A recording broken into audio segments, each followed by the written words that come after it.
au sein du Hub. Nous sommes tous les deux à la société Rocket Fuel. Beaucoup d'entre vous déjà travaillent avec nous par rapport aux grands thèmes des années passées, mais qui restent très très actuels aujourd'hui par rapport à tout ce qui est publicitaire, sur les DSP, tout ce qui est big data, tout ce qui est programmatique. On a parlé il y a un instant avec TF1 et comment faire en sorte d'avoir le meilleur ROI par rapport à mes campagnes et le plus de data possible en retour. Donc tout ça c'est très bien, mais on voit énormément d'outils, énormément de technologies. Et bien comment faire en sorte que dans mon écosystème, moi de marque, d'e-commerçants ou de commerçants, comment je vais faire en sorte de relier tout ce que je fais à travers tous ces outils pour comprendre en réalité qui sont les gens que je touche, là où je dois dépenser de l'argent, là où je dois moins dépenser d'argent et quel est réellement le cercle vertueux à travers cette big data dont on parle beaucoup et à quoi ça va me servir. Donc ce qu'on va vous présenter là, c'est une réelle démonstration, c'est réellement sur Internet et juste pour que vous le sachiez, c'est quelque chose qui existe, qui est déjà utilisé entre autres par de très très grandes banques à travers le monde, par des constructeurs automobiles. Donc c'est pas simplement une projection dans le futur, c'est quelque chose qui existe réellement aujourd'hui, mais c'est vraiment l'un des aboutissements que l'on peut faire aujourd'hui avec un DMP, avec un Data Management Platform. Donc comment je vais faire entrer toutes les datas que j'ai de mon CRM jusqu'à mes campagnes, online et aussi sur des informations offline et comment je vais pouvoir gérer cette relation avec mes clients via mon CRM, mais aussi via tout ce que je peux faire au niveau publicitaire, que ce soit le search, que ce soit le social, que ce soit l'emailing et bien d'autres. Et c'est à travers cet exemple, et à mon avis, vous allez très très vite comprendre de quoi on parle et comment vous pouvez adopter ce type de démarche pour, évidemment, vos métiers qui sont tous très très différents parce que vous êtes dans des verticales différentes. Juste pour terminer là-dessus, et après je te laisse rentrer dans la démo, le temps réel est très important. J'ai fait une recherche, alors là, qui correspond à cela. J'ai fait une recherche la semaine dernière pour un Nantes-Genève. Fabuleux. Une de mes compagnies aériennes que j'utilise le plus m'a dit génial, on va sûrement te proposer des trucs. Le problème, c'est qu'on proposait quelque chose le lendemain. Le lendemain, c'est trop tard. J'ai déjà acheté un billet d'avion sur une compagnie concurrente. Donc le temps réel est très très important. Donc c'est non seulement être capable de traiter cet immense univers de data qui viennent d'endroits différents, mais en plus de le faire en temps réel. Je te laisse attaquer. Merci Eric. Alors en effet, comme tu dis, l'idée ça va être de montrer avec une compagnie aérienne factice donc, qui s'appelle Origin Airwaves, qui pour le coup est un vrai site internet qui est vraiment développé sur les serveurs aux États-Unis et de montrer comment on est capable de traquer tout ce parcours client du offline jusqu'au online et puis finalement d'optimiser l'expérience utilisateur en fonction de toute l'interaction client que peut avoir la marque avec elle tout au long de son parcours d'achat. Donc on va commencer tout de suite. Donc on est sur le site, on voit que le site a une certaine ergonomie en arrivant. On va tout de suite rechercher un vol par exemple pour Honolulu parce qu'il doit faire bien meilleur qu'ici. Donc je recherche mon vol. On va avoir certaines informations et on va voir comment finalement toutes les data site-centric et toute la navigation des internautes sur le site internet peut influencer les offres qui vont être poussées, l'ergonomie, etc., etc. Donc on revient sur la home page et on voit qu'en temps réel, ici j'ai directement la publication pour Hawaï qui est arrivée devant, donc qui est uniquement la mise en page du site internet. On voit des offres en bas, on peut tout à fait imaginer en fonction soit d'une programmation sur le DMP, soit tout simplement d'une programmation d'un objectif de campagne, pousser des offres équivalentes en fonction de la navigation des internautes sur le site internet pour pousser les meilleures offres aux meilleurs internautes et pour optimiser un ROI, du trafic ou simplement l'expérience utilisateur des internautes. Donc toute la partie site-centric est intéressante. La réelle utilité d'un DMP est de coupler toute l'activité qui se passe en dehors du site internet pour optimiser l'expérience utilisateur, pour optimiser tout simplement la conversion et le parcours des internautes. Donc après le site-centric, je vous propose de tester ce qu'on est capable de faire en requête sur Google. Donc disons que j'ai envie de partir à San Francisco et je vais chercher des vacances et un vol pour San Francisco. Donc, je tape ma requête. Francisco.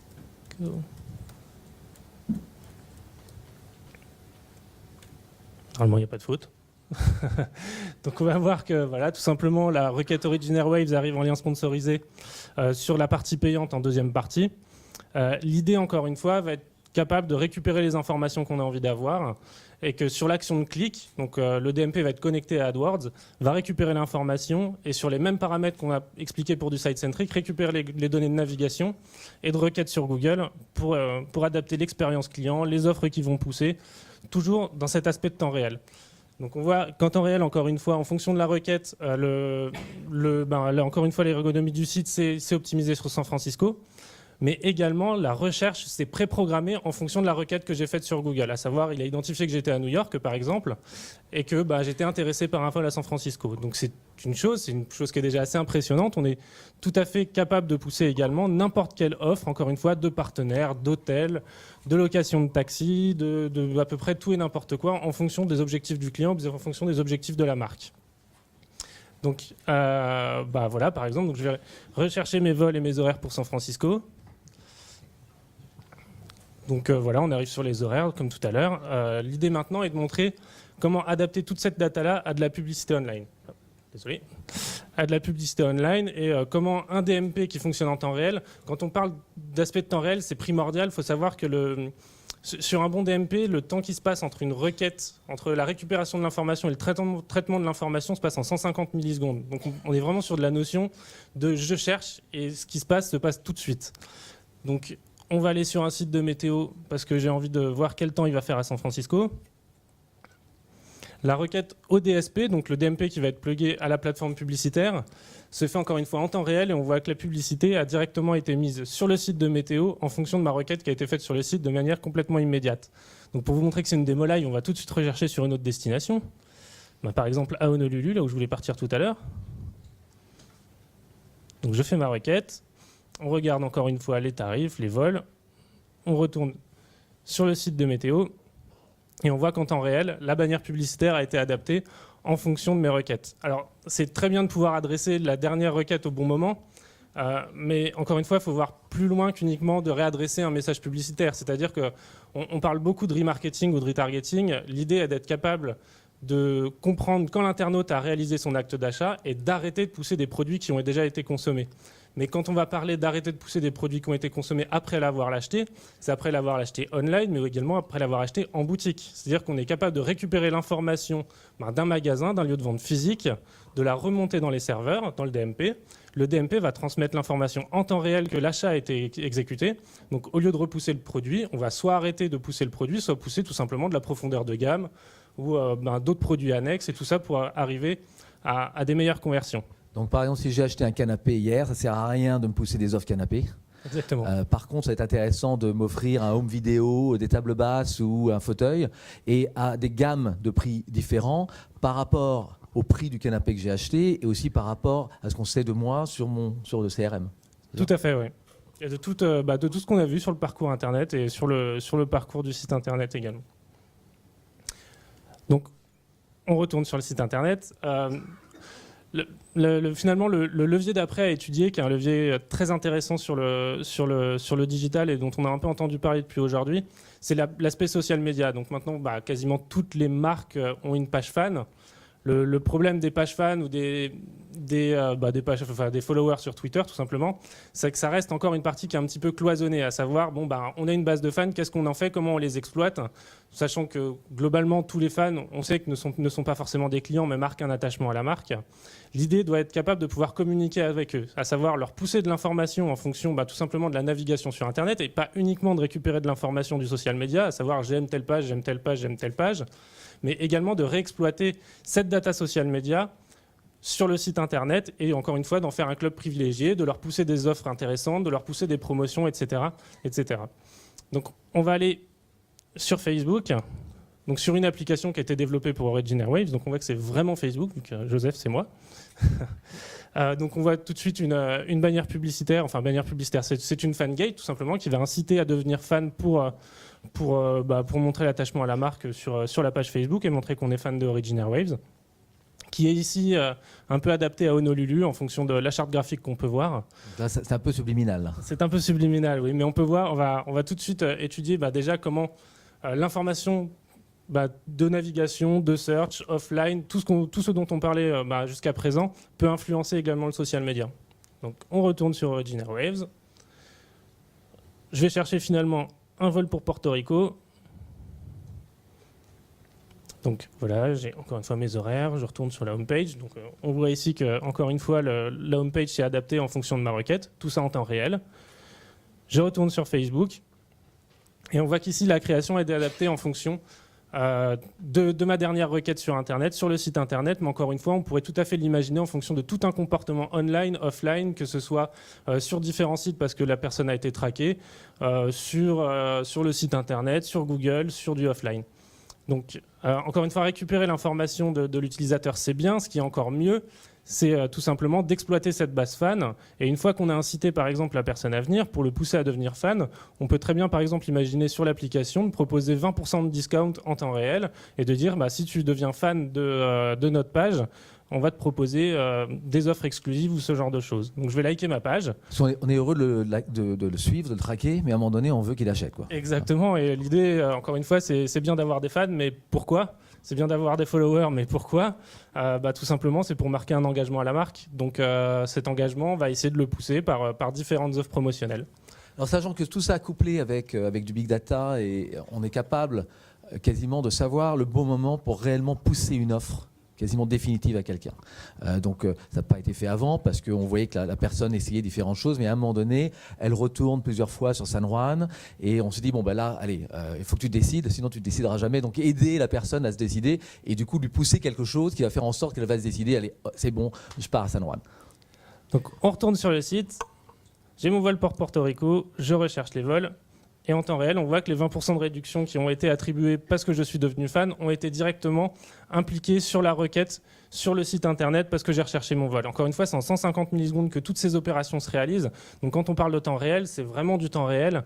Et j'ai envie de dire, si on avait poussé l'offre 2 jours, 3 jours, 4 jours plus tard, peut-être que j'aurais déjà acheté mon billet, peut-être que la promotion n'aurait pas été d'actualité. Donc on est en tout cas sur le web, sur un média qui doit se passer sur le moment présent, instantanément. Donc déjà là, il faut réaliser que tout ce qui a été fait comme démonstration ici n'est que de la donnée de cookies et que de la donnée de personnes qui n'ont jamais été identifiées sur le site. Donc maintenant, on va étudier tout de suite ce qui se passe, ou jusqu'où on peut aller si derrière on a identifié la personne parce que tout simplement c'est une personne qui a été loguée. 10, 80, hop. Donc je me suis inscrit sur le site. Donc encore une fois, non, ça n'a pas fonctionné. Si, c'est bon. Désolé. Les aléas du direct. 189. T'étais pas en... Si, c'est bon. Une fois logué, on peut tout à fait imaginer pousser des offres promotionnelles en fonction tout simplement de l'identification de la personne. Ici, le scénario qui a été créé, c'était à savoir, c'est parler à un agent de voyage, tout simplement pour un club privé, pour les consommateurs un peu premium. Via votre carte Platinum, votre carte Gold, etc. Tout ce qu'on peut imaginer à ce niveau-là. Ouais. Une des premières interactions qu'on peut imaginer, par exemple, justement, avec le fait de parler à un agent de voyage, tout simplement, c'est d'adapter en temps réel le discours des call centers. On va tout de suite faire le test. Je vais me faire appeler par le call center.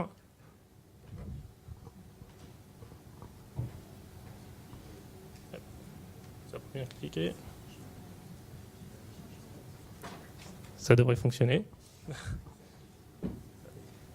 Ça ne marche pas, je passe à la suite. Bon, je le ferai après, ça met un petit peu de temps vu que... Ouais. Donc, on va regarder, je passe tout de suite à la suite. Tout ce que vous voyez en live, là, c'est vraiment du live. C'est bon. Sachant que les serveurs sont aux États-Unis, donc c'est assez époustouflant. We look forward to your business. Let us help you find a vacation locale that fits your preferences. Donc là, il a identifié donc je m'étais loqué et que j'étais en recherche de rechercher des vols. En tout cas, de chercher une destination pour un futur voyage. Donc là, c'est évidemment message enregistré. On ne va pas avoir quelqu'un 24 heures sur 24 pour les démos. Mais en effet, ça peut être une véritable personne qui téléphone et qui va commencer à avoir cet entretien en direct avec vous. L'idée, encore une fois, est d'avoir un suivi personnalisé des clients. Donc, ce qu'on montre là, en fait, c'est un scénario qu'on a préétabli pour montrer tout cet aspect du temps réel, mais qui peut le plus, peut le moins. C'est-à-dire qu'on va regarder, par exemple, pour une personne qui va chercher un vol pour Los Angeles, on regarde les données de vol, j'hésite un petit peu sur ma destination, je vais revenir sur mon site internet. Donc, encore une fois, tout s'adapte. Et ce qu'on va créer, et ce qu'on va être capable de faire, c'est de faire en sorte de recevoir en temps réel un mail pour essayer de me convaincre de venir à Los Angeles. Donc, alors c'est sur mon téléphone, donc forcément, vous n'allez pas le voir sur l'écran. Mais donc, je viens de recevoir un mail de Origin Airwaves. Ça va être un petit peu difficile à voir d'ici. Tout simplement, qui peut me dire, je vois que vous étiez dans la recherche de faire un vol d'une destination qui peut vous intéresser. Donc, on a des promotions. Il y a en ce moment un salon qui peut vous intéresser. Il y a des activités qui peuvent vous intéresser. Donc, venez et finissez la conversion. On va aller vite parce qu'on a déjà un petit peu dépassé le temps imparti. Sur la fin de la démonstration, à savoir maintenant l'acte de vente. Donc, je vais aller chercher mon vol. J'ai choisi le tarif qui me plaisait. 3, 4, 5, 6. Je recherche mon vol. Voilà, donc on retourne sur la home page. Donc on voit déjà, quand on parlait de temps réel et de fait d'arrêter de pousser des produits une fois que l'acte de vente avait été fait, encore une fois, toutes les offres qui ont été poussées, toutes les offres qu'on va proposer aux clients sur le site internet peuvent être adaptées en fonction de l'acte d'achat qui vient d'être fait, qui vient d'être réalisé. Donc normalement, si le réseau de 3G est bon, si je parle tout de suite à mon agent de voyage, le discours devrait être adapté et il devrait avoir identifié en temps réel que je viens de réaliser mon achat pour Los Angeles. Your recently booked flight, Origin Airways 981 to Los Angeles, California. Donc on voit que le discours du call center a fonctionné. Donc il a identifié que je venais d'acheter un vol pour Boston-Los Angeles. Mais encore une fois, c'est toujours le fait de travailler dans les deux sens qui est intéressant. Donc le fait d'adapter le call center, ou en tout cas le discours du call center est très intéressant. Ce qui est aussi primordial, c'est le fait que si j'appelle la personne me dit, finalement je lui dis j'ai pas envie de partir à Los Angeles, j'ai envie de partir à New York, il va le rentrer, l'information va arriver au DMP et en temps réel, toute cette expérience utilisateur qu'on montre depuis tout à l'heure va s'ajuster en fonction de ce que j'ai fait sur du offline.